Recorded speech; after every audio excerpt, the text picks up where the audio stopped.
The fork was already halfway to her mouth when he said it. Not loudly, not with the kind of anger that fills a room and makes waiters disappear into walls. He said it the way men like him always say things that matter, quietly, casually, as though the words cost him nothing because they never have.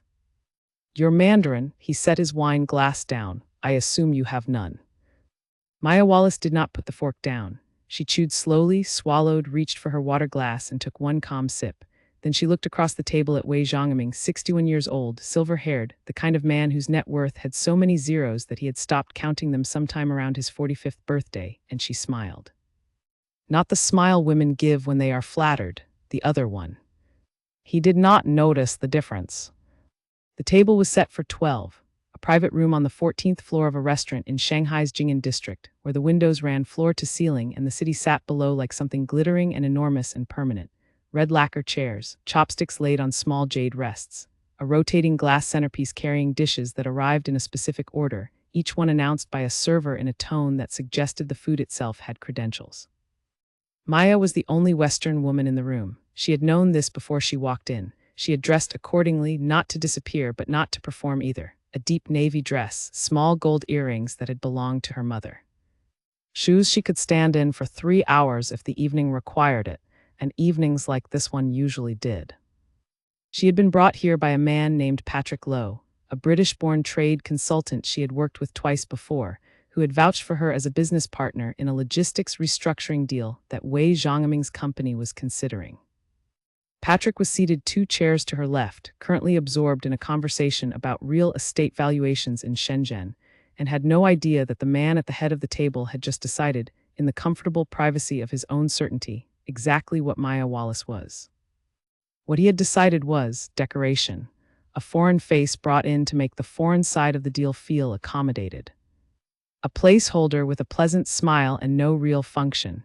He had seen the type before. He was wrong. He would spend the next several hours not knowing he was wrong, which, as it turned out, would make the moment he discovered it considerably more expensive. Wei Zhongming leaned slightly toward the man seated beside him, a younger executive named Charlie Feng, whose function at the table appeared to be agreeing with Wei at a pace slightly faster than anyone else. He said something in a low, rapid Shanghainese that moved too fast for most Mandarin speakers to follow, threaded with accent and compressed slang that belonged to a specific district in a specific decade. The kind of Shanghainese you learned not in a classroom, but in a childhood, from parents who had never imagined anyone outside the city would ever need to understand it. Charlie Feng laughed, a soft, careful laugh, the kind of laugh that knew its job. 2 other men at the table smiled, not because they had fully understood, because Wei was smiling. What Wei had said in the unhurried shorthand of a man used to being understood only by those he chose to include was this: she is here because the British man needs a face. She has no idea what this table is actually deciding. By the end of the evening, she will smile and shake hands and go back to her hotel and believe she has been part of something important. Maya reached for her chopsticks. She picked up a piece of braised pork belly, ate it with the ease of someone who had been using chopsticks since before she could read, and said nothing. This was the thing about Maya Wallace that no room ever understood until it was too late. She did not rush to correct people. She had learned, across many years and many rooms not unlike this one, that the longer a person committed to their wrong assumption, the more thoroughly the correction would land. She was patient in the way that only people who have been consistently underestimated can be, not passively, not with resentment, but with the focused, unhurried calm of someone who has already seen how the evening ends. The dinner continued, dishes came and went, wine was poured and praised. Patrick Lowe made a point about customs clearance timelines that Wei received with polite interest and no intention of acting on. A man named George Huang, seated across from Maya, asked her politely what she did when she was not involved in logistics consulting. She told him. He nodded as though she had described something pleasant and faintly irrelevant, the way people nod at hobbies. Wei Zhongming watched all of this with the attentiveness of a man who had read rooms for 40 years. He noticed that Maya spoke when asked and did not push when she was not. He noticed that she ate well, not tentatively, not with the performance of a foreigner trying to demonstrate cultural sensitivity, but genuinely with appetite and familiarity. He filed this under well-traveled. It did not change his assessment. Somewhere between the 3rd and 4th course, the conversation shifted, as it always does at tables like this one, eventually beneath all the pleasantries and the wine to the actual subject. The deal. Wei's company had been circling a partnership with a European logistics firm for 6 weeks. The terms were close but not settled. There was a structural question on the table about how customs costs would be allocated across 3 jurisdictions. It was, in the language of international business, a sticking point. Patrick introduced it carefully, using the tone of a man who has practiced this particular conversation in the mirror. Wei listened. Then he looked at Maya.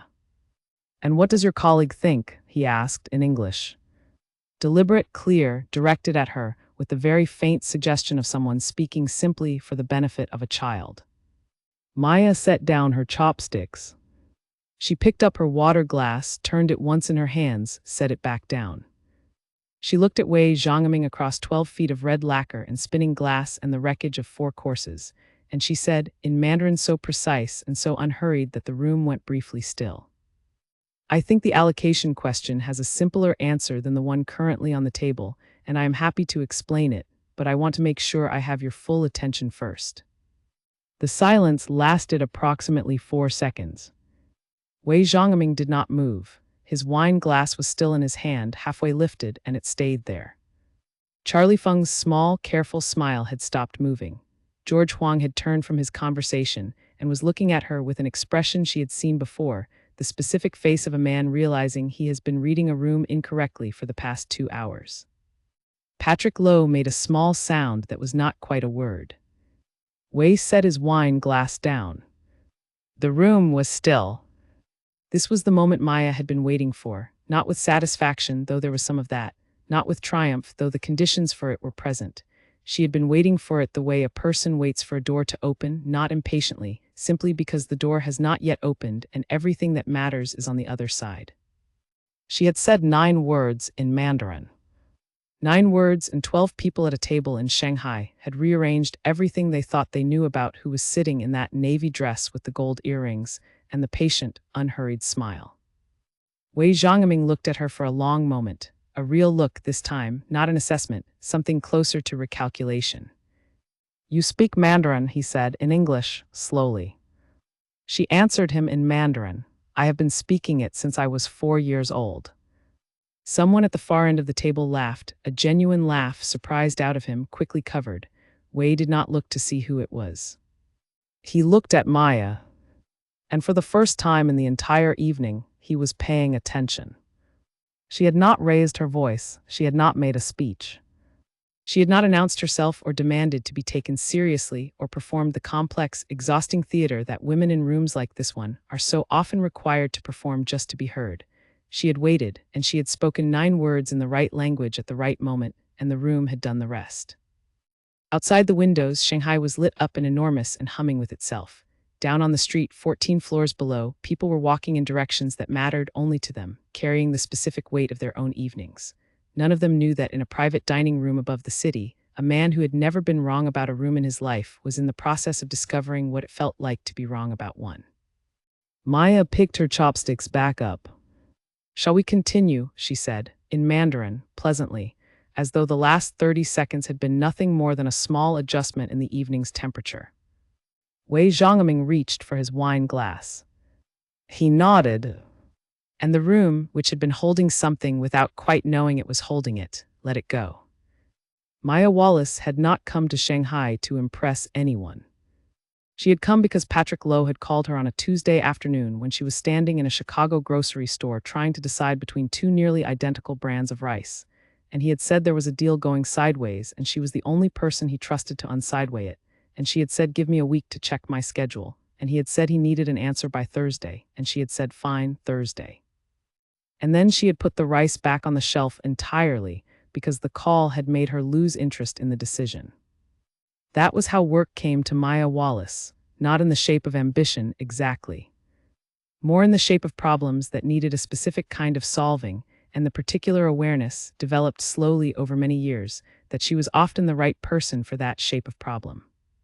She was 38. She had been born in Cincinnati, Ohio, to a Taiwanese mother named Lin who had arrived in the United States with 2 suitcases, a teaching certificate that American institutions did not recognize, and an absolute, unshakable belief in the practical value of Mandarin.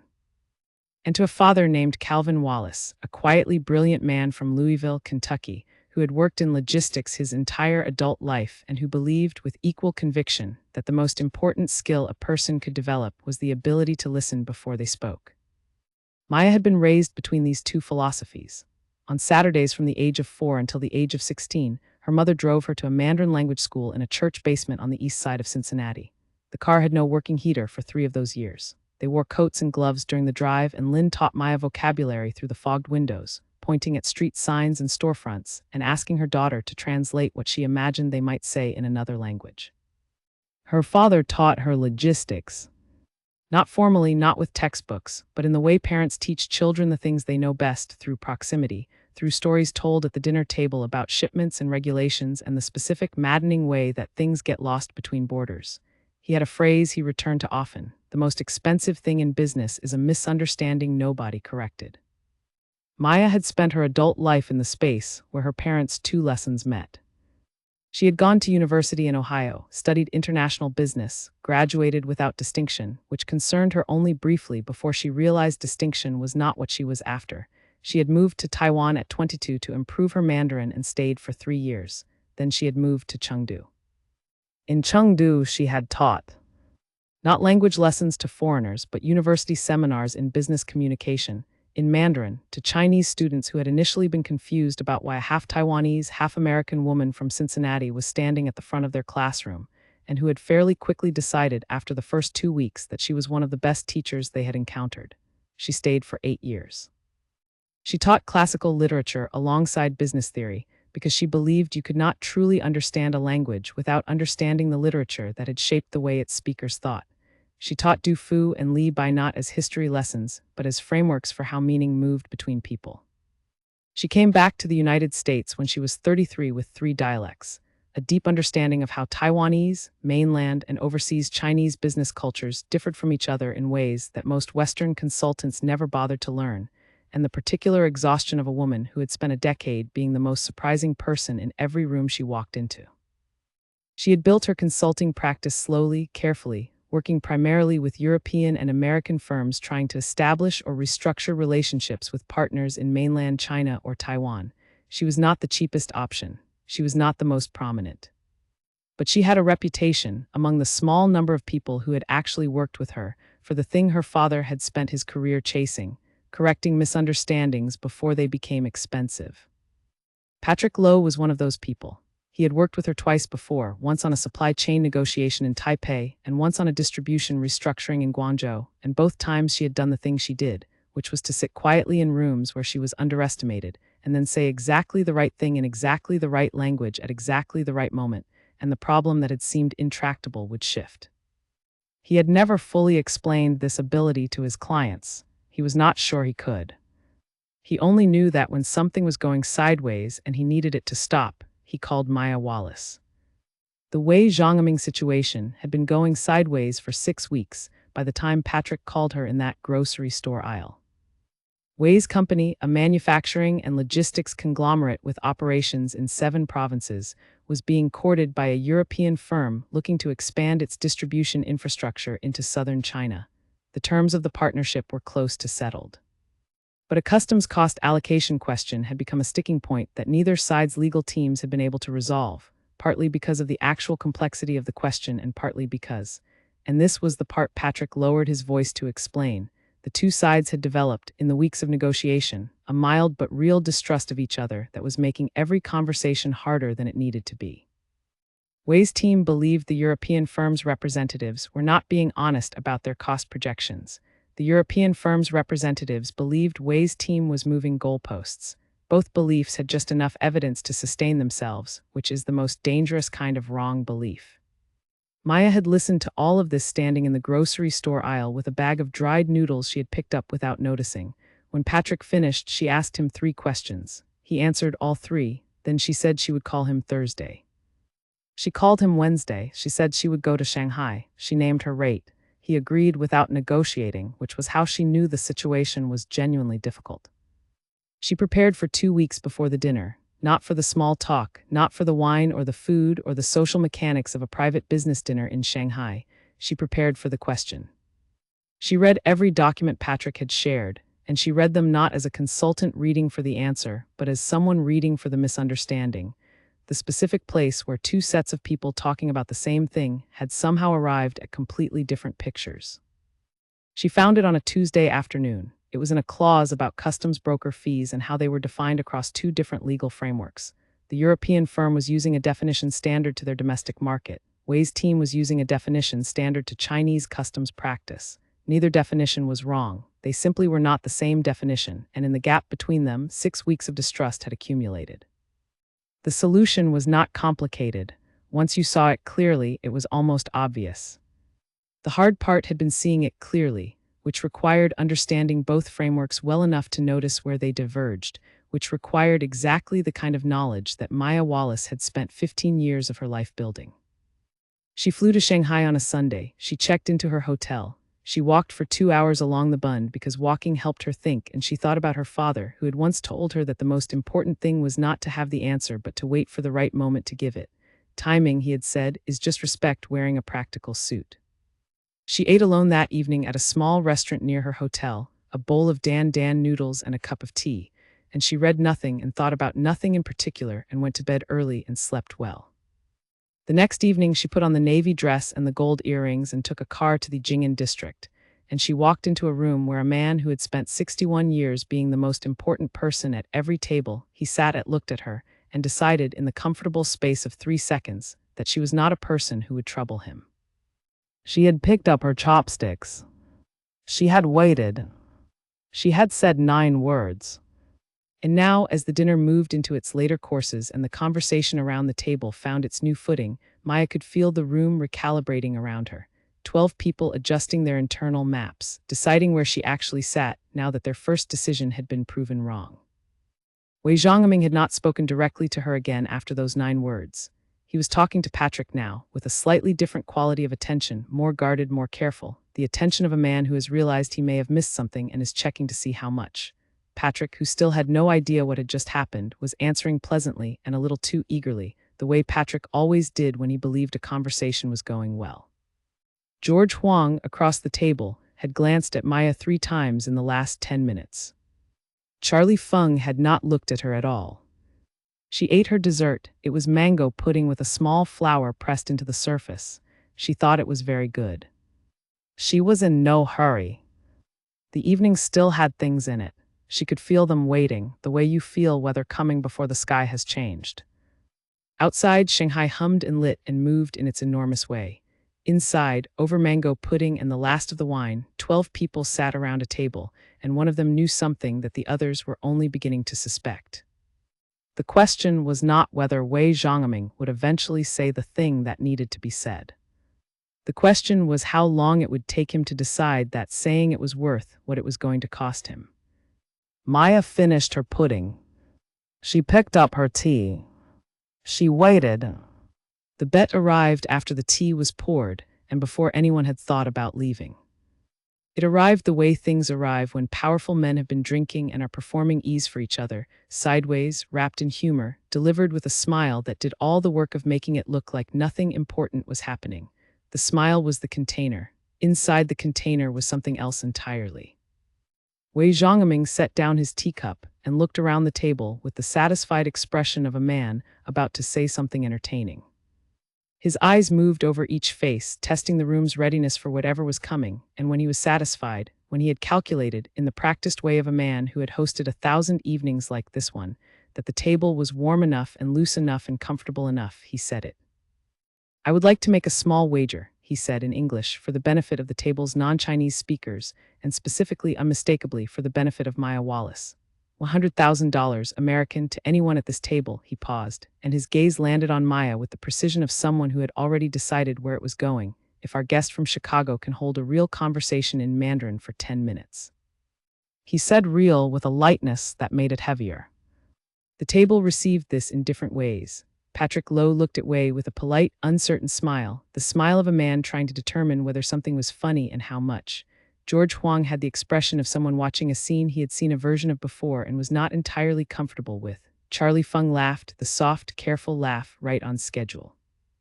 2 other men at the table exchanged a glance, not conspiratorial, just recognizing. the specific glance of people who know how a room has been read and are waiting to see if the reading was correct. Maya looked at Wei. She did not smile, she did not look offended. She looked at him with the particular quality of attention she had learned to give to moments like this one, fully present, unhurried, taking the thing for exactly what it was.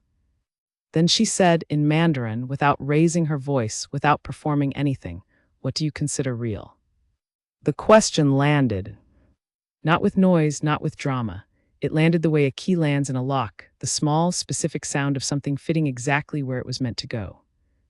Wei Zhongming looked at her. The pleasant, slightly theatrical expression he had arranged for the room did not disappear, but something behind it shifted. A recalibration, invisible to everyone else but audible to Maya in the quality of the silence that followed. Charlie Feng's laugh had stopped. George Huang had put down his teacup. Patrick Lowe was looking at Maya with an expression she had never seen on his face before, something between astonishment and the dawning, uncomfortable awareness that he had been in this room for 2 hours without fully understanding what was in it. Wei answered in Mandarin because there was no other honest way to answer. He said that by real he meant not textbook Mandarin, not tourist phrases learned from an application on a phone. He meant the language as it was actually used in conversation with native speakers at the speed and depth that actual communication required. He said it clearly and carefully, and there was something in the way he said it that suggested he was no longer entirely certain he was performing for the table. He was listening, something had shifted in the architecture of the evening, and he was attentive to it in the way that a man with good instincts is attentive to the feeling of ground changing under him, even before he can see the change. Maya nodded once, the way her mother had taught her to nod when she was about to say something that required a still body to carry it. Then she began. She did not begin with the business deal. She did not begin with something easy or demonstrative, the conversational equivalent of a party trick designed to prove a point.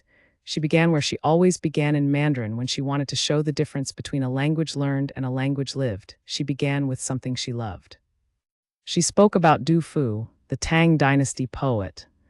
She spoke about his poem Spring View, written in the 8th century during a period of great upheaval in the Tang Empire, a poem about sitting in a ruined capital city watching the natural world continue its cycles with complete indifference to human catastrophe. She spoke about what the poem revealed about how classical Chinese thought conceived of time, not as linear, not as a story moving from one point to another, but as layered, recurring, the past and present occupying the same space simultaneously. She spoke in full sentences with the specific rhythm of someone who has spent years inside the music of a language, not just its vocabulary, its cadence, the way certain words breathe against each other. The way emphasis in Mandarin moves differently than in English, not with volume but with placement, with the tiny structural choices that signal to a native speaker that whoever is speaking has understood the language not just intellectually but sensorially. The table had gone completely still. Wei Zhongming was looking at her the way he had not looked at anyone in the room all evening, with complete attention, not assessment, not calculation, attention, the kind that happens when a person encounters something they were not prepared for. She was 4 minutes in. She turned from the poetry to the business question, moving between the two the way you move between rooms in a house you know well, not announcing the transition, simply arriving in the next space. She explained the customs cost allocation issue. She explained it in Mandarin, but she explained it with the structural precision of someone who had read the documents and understood both frameworks and could hold both in her mind simultaneously and show exactly where the gap was and why it had been so difficult to close and what the simplest path across it actually looked like. She used the correct technical vocabulary, not because she was performing vocabulary, because she knew it, because she had worked in this space long enough that the language of customs frameworks and cost allocation structures in Chinese business practice was simply part of how she thought. She laid out the solution in 6 sentences, clear, sequential, complete. The kind of clarity that only comes from having understood a problem all the way down to its floor. The room was silent for the entire 6 sentences. When she finished, Wei Zhongming did not respond immediately. He sat with what she had said, turning it the way you turn something you have picked up and are deciding whether to put back down. Around the table, faces were making the private work of recalculation visible, the small movements of people revising their understanding of an evening they thought they had already read. George Huang said quietly and in Mandarin that she was correct, that the definition gap was exactly the problem and her proposed solution addressed it directly. Charlie Feng said nothing. Patrick Lowe said in English, slightly dazed, "I'm sorry, what just happened?" Wei Zhangming looked at Maya for a long moment, then he looked at his watch, then he looked back at her. 11 minutes, he said in English, then in Mandarin you went over. Maya looked at him, "Would you like me to stop at 10? A sound moved around the table, not quite laughter, something adjacent to it, the sound a room makes when it recognizes that something unexpected has been funny. Wei Zhangming looked at her for another moment, then slowly something changed in his expression. The performance of the evening, the ease, the lightness, the pleasantness that was the costume over the actual man, relaxed, and what was underneath it was less polished and more real. The face of a man who had been genuinely surprised for the first time in a long time and was deciding how to hold that. He said in Mandarin that he had not expected this. She said in Mandarin that she understood. He said that she spoke very well. She said thank you. He said that the solution she had proposed was worth considering. She said she thought so too. It was 11 minutes and 40 seconds of Mandarin total, if anyone had been counting. No one had been counting, because everyone in the room had stopped thinking about the terms of the bet approximately 6 minutes in, when it had become apparent that the bet was not the point. The point was that a man who had made a very large assumption about a room was sitting across from the evidence that his assumption was wrong, and the evidence was calm and clear, and had just solved a 6-week-old problem in 6 sentences. Wei Zhangming reached into his jacket. He produced a checkbook. He did it without ceremony, without any of the theatrical weight the moment might have invited, and Maya understood this, that the lack of ceremony was itself a kind of dignity, the decision of a man who knew that how you lose says something important about who you are. He wrote the check, he slid it across the table. $100,000 American, made out to Maya L. Wallace. She picked it up, looked at it, folded it once and placed it in her small bag. "The proposal for the allocation structure," she said. "I can have a written summary ready by Thursday." Wei Zhangming looked at her. "Yes," he said, "I think that would be useful." Patrick Lowe was looking at both of them with the expression of a man who had arrived at a dinner party and discovered it was something else entirely, something he would need several days and a long conversation with Maya to fully understand. George Huang was smiling, a real smile, not a careful one, the smile of someone who has watched something surprising happen and feels that the right thing happened. Outside, Shanghai continued, enormous and lit and indifferent to private rooms and the things that shift inside them. Maya closed her bag, picked up her tea. It was almost cold, but she drank it anyway. The check sat in Maya's bag for 4 days before she did anything with it. Not because she had forgotten it was there. She was aware of it the way you are aware of something important when it is close to you, not constantly, but regularly, like a sound at the edge of hearing that you notice each time the room gets quiet. She went about the work of Thursday and Friday, the written summary for Wei's team, the follow-up calls with Patrick, the back and forth of getting a solution that lived in 6 sentences into the longer, more formal language of an actual proposal that lawyers and accountants could work with, and the check waited in her bag with the patience of an object that had nowhere else to be. She thought about it on Friday evening, sitting in her hotel room with the windows open and the sound of the city coming up from below indistinct and constant. She thought about what it was and what it was not. It was $100,000. It was the agreed consequence of a bet that a man had made from a position of certainty about who she was, and she had met him in that certainty with something truer, and this was the result. What it was not was a victory in the way victories are usually shaped, with edges, with someone clearly on top and someone clearly not.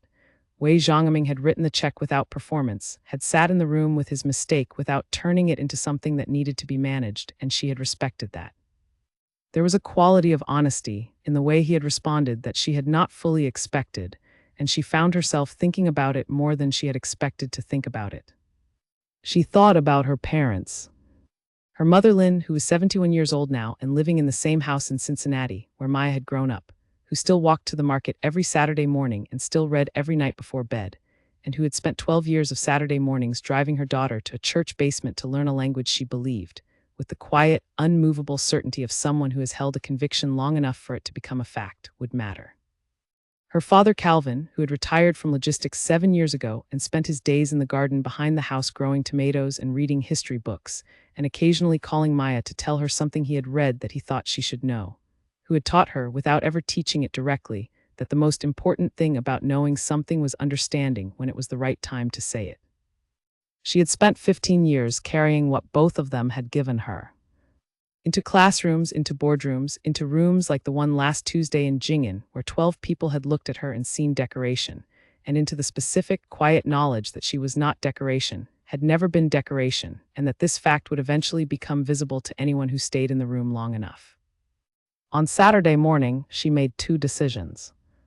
The first decision, $90,000 of the check would go to the Mandarin Literacy Program in Cincinnati. Not the one her mother had driven her to as a child. That program had closed years ago. The church had been sold and turned into something else, and the basement where she had learned the shape of characters and the sound of tones was now a storage room for exercise equipment. But there was a new one started 6 years ago by a coalition of Taiwanese and mainland Chinese families on the same side of the city, running on a donation budget that was perpetually, exhaustingly thin. Maya had given smaller amounts before. This would be different. She had not rehearsed a reason for this. It simply felt like the correct direction for the money to move. Her mother had driven her to a cold basement for 12 years to teach her something. The money had come because of what that teaching had made possible. There was a simple, clear logic to it, the logic of things returning to the place they came from.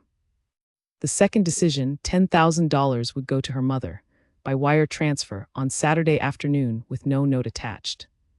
She thought about adding a note.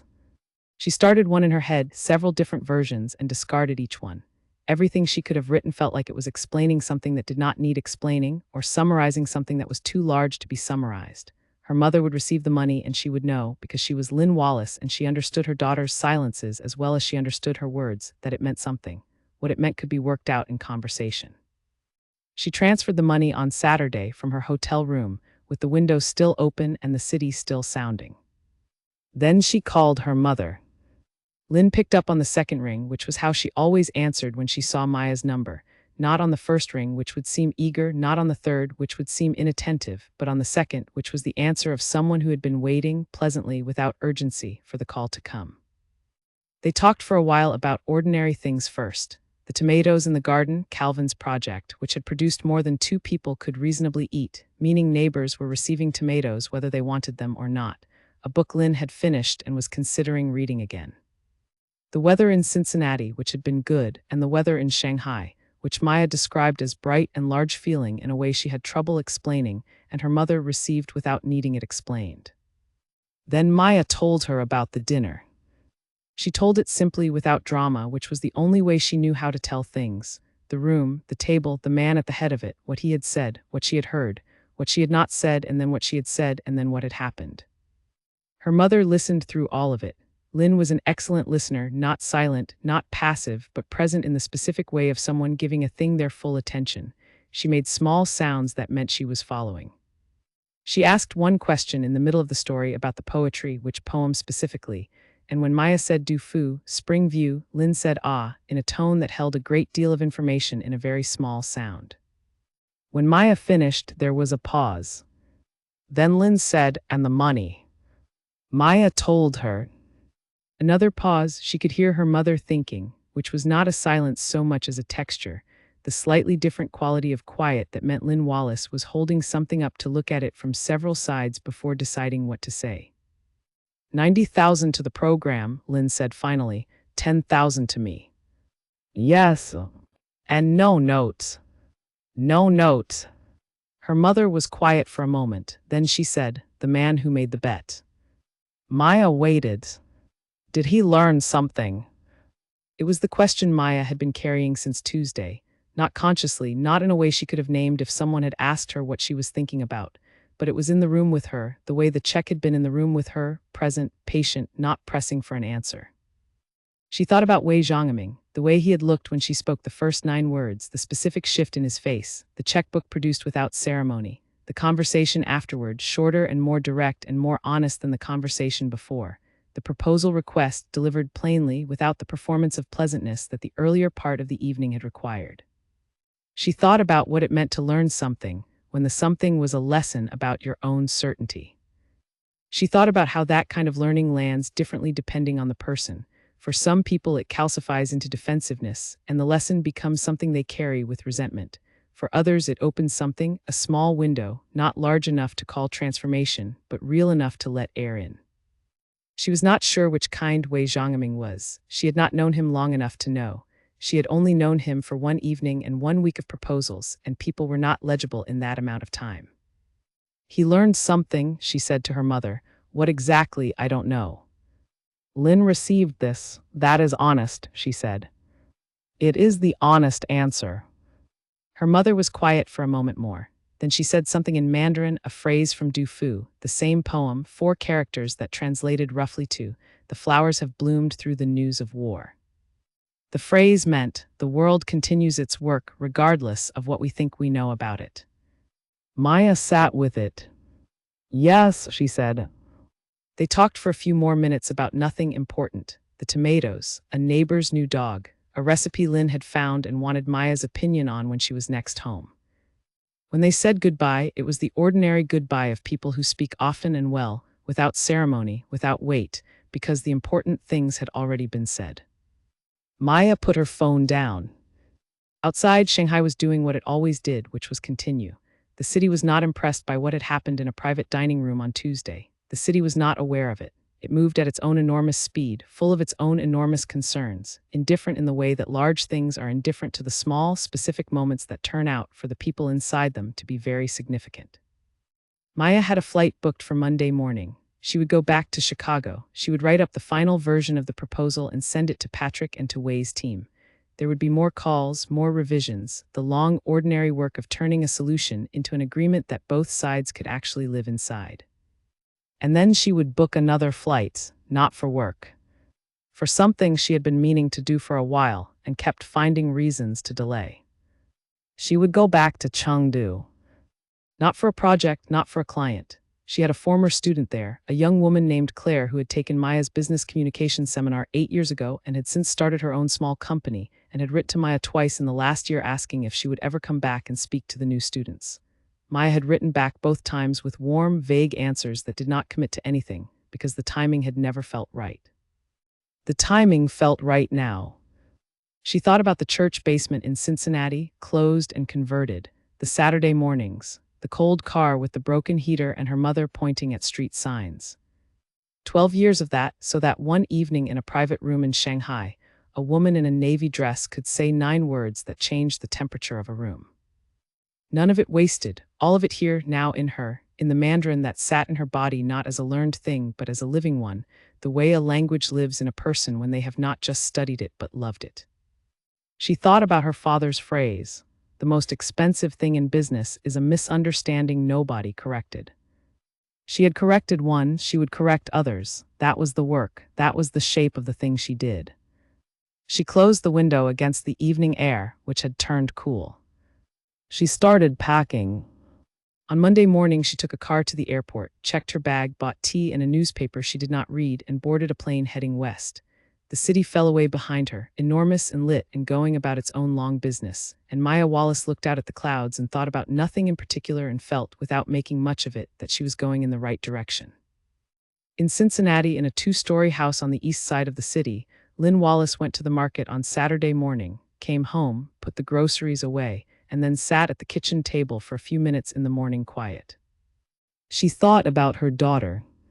She thought about a church basement and a cold car and 12 winters of Saturday mornings, and the particular daily work of believing that something small and consistent would one day become something a person could carry into the world and use. She thought about Du Fu and Spring View and 4 characters that meant the world continues. She had known it would matter. She had always known. She got up, put on the kettle, and started her day.